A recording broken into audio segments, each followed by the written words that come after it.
आप फिर यहाँ टपक पड़े। अरे आप यहाँ पे, व्हाट अ कोइंसिडेंस। ज्यादा अंग्रेज की औलाद बनने की जरूरत नहीं, मेरा पीछा करते हुए यहाँ आए ना। एक्सक्यूज मी, मैं कोई इतना फारिग इंसान नहीं हूँ कि लड़कियों के पीछे घूमना शुरू कर दूँ। मुझे दुनिया जहान के फारिग, बल्कि अकल से भी फारिग इंसान लगते हैं आप। देखिए मेरी बाइक खराब हो गई थी, मैं उसको देख रहा था, आप पता नहीं क्या समझ रही हैं। मुझे तो आपकी नीयत भी खराब लगती है। वैसे पाँव कैसा है अब आपका? ठीक है मेरा पाँव, और इसमें जूता भी बहुत भारी है, जो अगर किसी के सर पर पड़े ना तो दिन में तारे दिखा दे। देखिए आप अजीब सी बातें किए जा रही हैं, मैं आपको कह रहा हूँ मेरी बाइक का मसला हुआ है, मैं आपके पीछे नहीं आया हूँ यहाँ पे। आप बहुत अच्छा कर रहे हैं, ऐसे किसी का पीछा करना अच्छी बात है। आप समझ में क्यों नहीं आ रही है? मैंने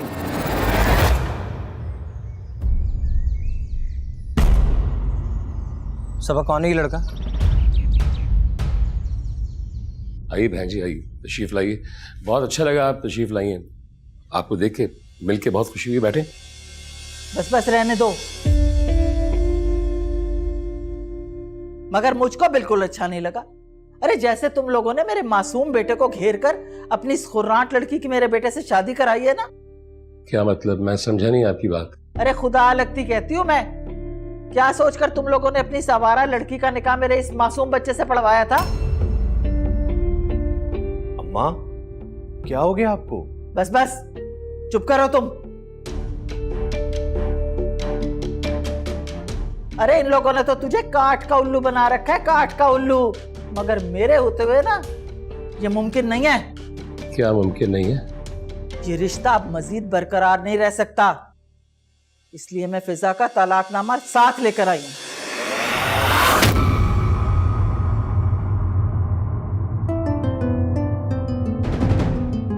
पकड़।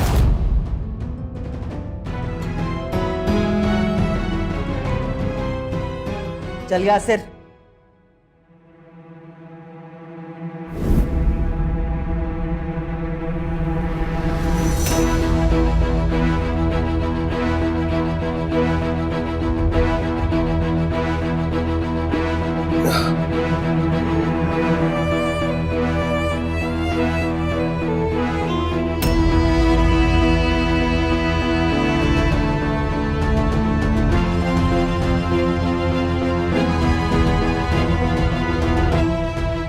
अब्बू,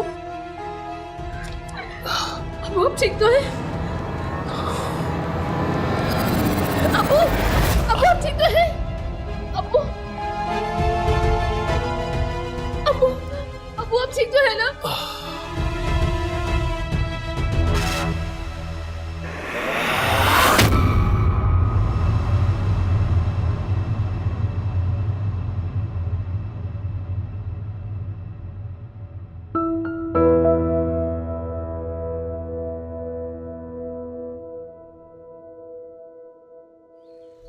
कौन है भाई तुम?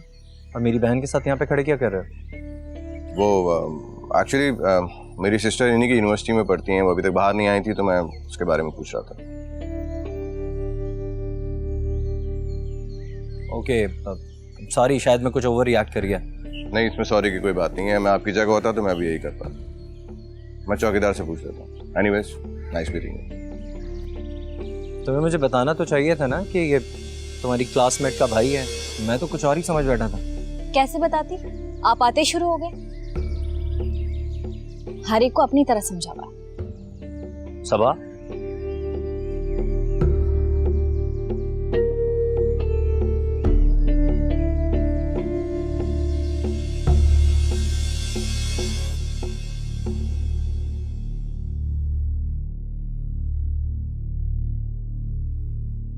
तो फिर मैं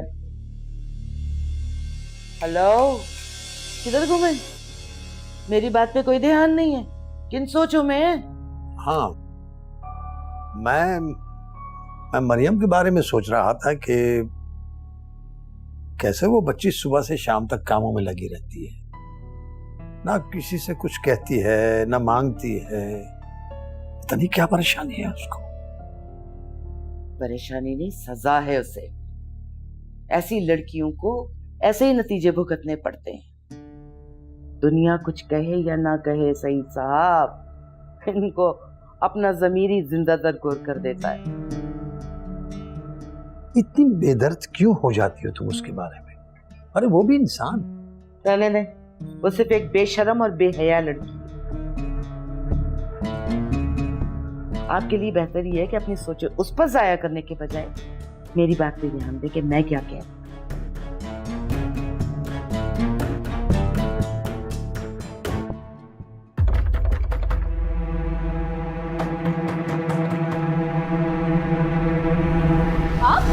हटो सामने से, दीवार बन के खड़ी हो गई। कहाँ है तुम्हारा बाप? बुलाओ उसे, बात करने आई हूँ मैं उससे। अम्मी मेरी बात तो सुनो प्लीज। अरे क्या सुनो बीबी, मैं तुम्हारी बात, मैं तो तुम्हारे बाप को सुनाने आई हूँ अपनी बात।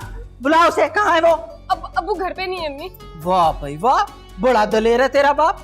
अरे घर से भागी हुई लड़कियों का बाप तो घर में मुंह छुपा के बैठा रहता है? और वो सीना तान के बाहर निकल गया। कमाल कर दिया भाई उसने तो। अम्मी अब मुझे थप्पड़ मार ले, बल्कि मुझे जान से ही मार दे, लेकिन मेरे गरीब बाप में रहम का है। वो आपके चलाए हुए तीर अपने सीने पे नहीं खा सकते अम्मी। अरे अगर ऐसे बाप तू जैसी लड़कियों को पैदा होते ही मार दिया ना, तो उनके माशरे में भी इज्जत बनी रहे और खुद की नजरों में भी। इसमें मेरे बाप का क्या कसूर है अम्मी? आपको मुझे तलाक दिलवानी है ना, दिलवा दे, लेकिन प्लीज मेरे बाप को जलील मत करे, खुदा के वास्ते मत करे। देखो बीबी, मैं नरम दिल की हूँ ना, इस वजह से जा रही हूँ। मेरी एक बात कान खोल के सुन ले, ये बात अभी इसी वक्त खत्म कर दे।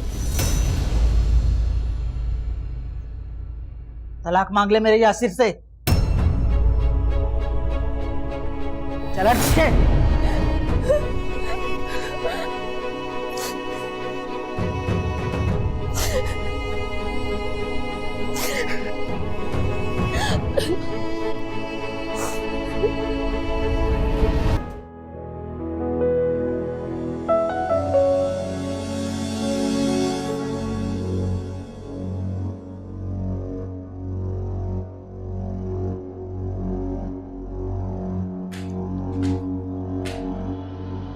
क्या बात है,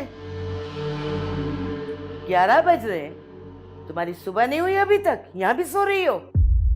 वो मुझे बुखार हो रहा है अम्मी। अम्मी? खबरदार जो मुझे अम्मी कहा तुमने, ये सिर्फ मेरे बच्चों का हक है, तुम जैसी लड़की का नहीं। क्या हवन्नकों की तरह देख रही हो? चलो किचन में। किचन? क्यों? किचन में कोई जंग छिड़ी हुई है जो तुम्हारे चेहरे पे हवाइयां उड़ गई? काम काज देखो किचन में। इस तरह बिठा के मुफ्त की रोटियां नहीं खिलाऊंगी मैं तुम्हें। जी मैं आती हूँ। आती हूँ क्या मतलब? मेरे साथ चलो। ये नशेइयों की तरह क्या है तुम्हें, क्या हो गया है? अरे चलो ना, चलो। क्या गोंद लगा के बैठी हुई है यहाँ पर पाँव में? चलो।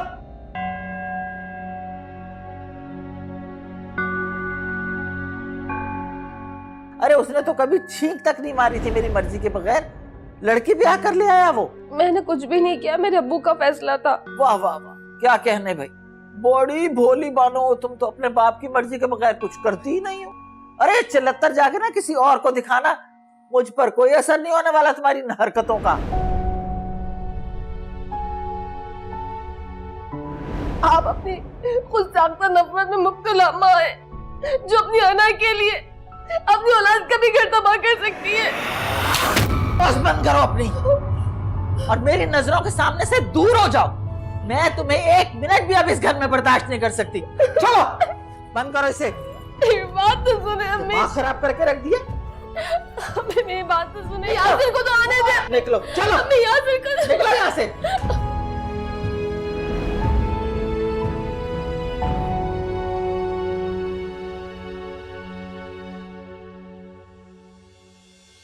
क्या बात है, खैरियत है? यहाँ पे क्यों टहल रही हो? जी वो ऐसी ही वॉक कर रही थी मैं। यासिर आया था ना, क्या कह कर गया वो? कुछ नहीं अब्बू, वो ऑफिस जाने से पहले बस ऐसे ही इधर आ गए। हाँ, तो तुम्हें लेकर कब जाएगा? अभी तो नहीं बताया। तो फिर तुम उसे बता देना कि मैं मजीद तुम्हें यहाँ रुकने की इजाजत नहीं दे सकता। तुम्हारी यासिर से शादी हो चुकी है, तुम्हें यहाँ से चले जाना चाहिए। क्यों, क्या मैं यहाँ नहीं रह सकती? सारी जिंदगी सारी उम्र यहाँ पे रही हो, और अब शादी के बाद यासिर का घर ही तुम्हारा घर है। जी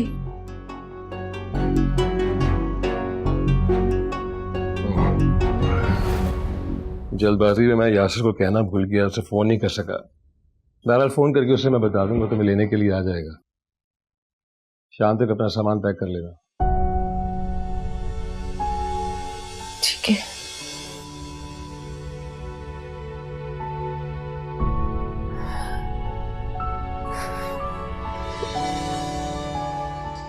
अच्छी मुसीबत है ये, वहां पर जाऊं तो साल साल भर रहने नहीं देती, और यहाँ पर अब्बू को मेरे चलता करने की फिक्र है। इससे अच्छा मैं दुनिया से ही चली जाऊं, सबकी जिंदगी में सुकून आ जाएगा।